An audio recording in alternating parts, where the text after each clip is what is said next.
Hi, I'm Jessica Tams. I'm the Managing Director of the Casual Games Association. We're here at Casual Connect Seattle 2007. This is our second conference in Seattle, run by the Casual Games Association. Casual games are family-friendly, easy to use, easy to play games. They're found on all gaming platforms, including the Nintendo Wii, the DS, the PSP, any console, the PC, the Macintoshes. There are about 200 million people that play casual games. The industry has grown from $700 million in 2005, and it's expected to hit $1.5 billion by 2008. So the typical casual game player is everybody. Everybody plays casual games. You may have heard that casual games are just for women, but that's not quite true. The fact is that women are purchasing the games, whereas everybody is playing the games. So you may have seen your kids playing games on their consoles like Grand Theft Auto or Quake or Halo. The casual gaming industry is quite different. They're very family friendly. Anybody can play them. Most people enjoy them by a wide audience. They're not typically long playing games. You can play them for 5 minutes, and then you can continue to play them for 5 hours, but you're not forced to play them for a long period of time. They're typically not violent. They are puzzle games.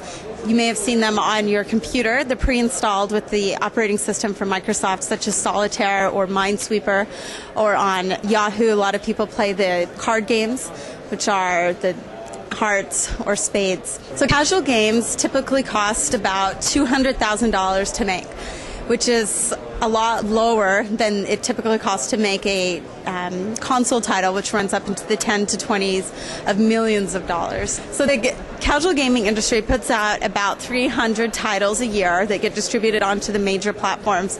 Many of the distributors take a new title every single day, but many of them take 2 new titles a week.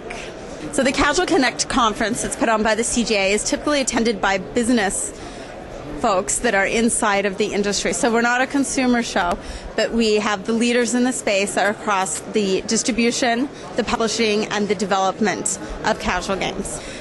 So in addition to the conferences, the Casual Games Association also does market research studies and a magazine that gets put out 3 times a year.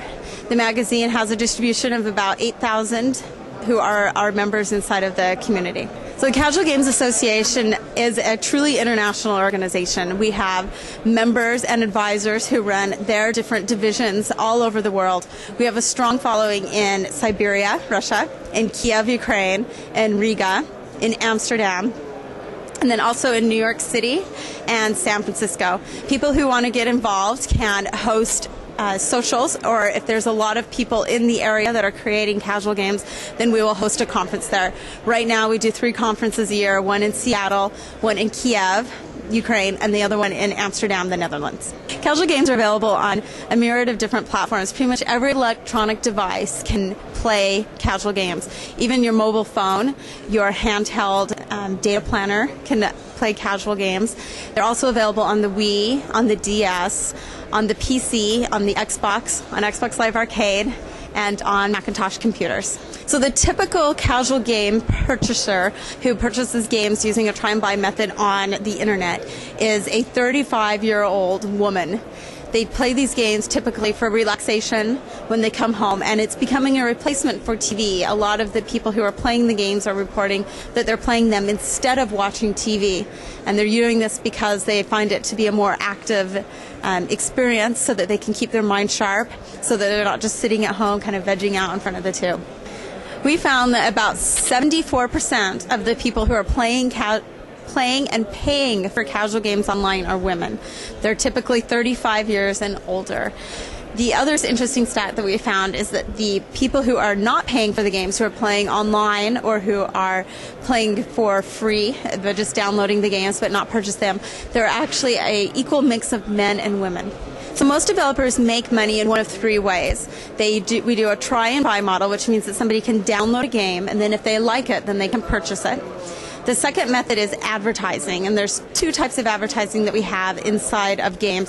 The first is in-game advertising, and the second is banner ads on top of the websites, and the developers will typically make a pretty good amount of money off of this. Last year, Real Networks announced at this show that they were going to be sharing the revenue for advertisements with the developers, which was a big deal for a lot of the developers.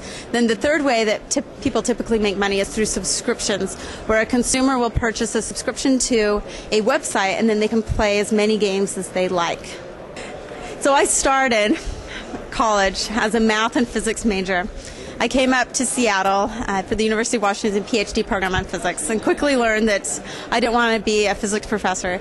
So I went out and found a job, and I started as a programmer at Sierra Online, which is a local company in Bellevue, as a programmer. And I worked as a programmer for 5 years inside of the industry and then moved on to production and business development inside of the casual gaming space. So while I still had a job at a company and was working a full-time job, we decided that we wanted to start the Casual Games Association. Not realizing how much work it was, we started, and about a year ago this became our full-time job, and we've been working with the industry to make sure that we have a series of successful conferences and industry reports and magazine. So my very favorite game is a couple of years old. It's called Word Jong, and I love this game because I'm a horrible speller, and somehow the way that they coded this game, it makes it so that you feel like you're really good at spelling. So that is actually my favorite game. It's still available online. You have to search for it a little bit because it's a couple years old, but Word Jong. Go and find it. It'll make you feel smart. So there was two big news stories that came out in my mind here at the Casual Connect conference this year. The first was that MTV announced that they were going to be investing over $100 million in the casual gaming space. This is in addition to the $600 million that they've already invested inside of the gaming space. This is big news for us in the casual gaming space because MTV is a truly mass market brand, and they're going to be bringing all of their experience with all of their properties in the mainstream media over into the casual gaming space and help us grow this industry as a whole. So the second big piece of news that came out of this show this year was there was a couple of acquisitions. One was made by Oberon Media. They intend to purchase Pixel Play, which is a set-top box developer and publisher of casual games. This is really showing that our industry, inside the casual industry, is really truly the driver and the central force for all of the platforms and the casual gaming pieces out there. Earlier in this year, Oberon had purchased iPlay, which is a big mobile game publisher. PopCap Games also made a couple of acquisition announcements, purchasing up some smaller developers, one of them in the Midwest called Retro64, and then also a destination site here that was founded in Seattle called Spin Top Games. So the casual gaming space has been booming for the last couple of years. Most people just haven't noticed it happening. Well, typically people in the other side, in the core gaming side, they've been focused on other types of games. We've been quietly making our games, having very profitable companies doing very well. And one of the key elements that's really driving the casual gaming space forward is that consumers are realizing that the game industry has woken up and is now creating games for everybody. Back 20 years ago when video games first came out, and 10 years ago, we were making games for the mass market, and most people were enjoying these games that were being produced. But then we had a period where we were not creating games for the mass market, and now we are coming back, really creating truly mass market games for every consumer and helping all consumers find a game that they find fun. So our tagline in all of our conference has been Focus on Fun. And why the Focus on Fun tagline is so important in our industry is because we are making games. We're supposed to be having fun. And consumers only are playing our games because they are fun. And oftentimes when you get wrapped up in the development of a game or getting your game out on time, you often forget that we're here because we need to make fun games for the consumers. So our tagline for our show and all of our literature that we send out to the industry is Focus on Fun, to remind everybody that truly the most important thing about creating games is to make sure they're actually fun to play. So this is Jessica Tams. I'm the Managing Director of the Casual Games Association. We're here in Seattle at the Casual Connect 2007 conference. Our next show will be in Kiev, the Ukraine. That's in Eastern Europe. I didn't know. It's going to be on October 16th through the 18th, and you can find more information on casualconnect.org.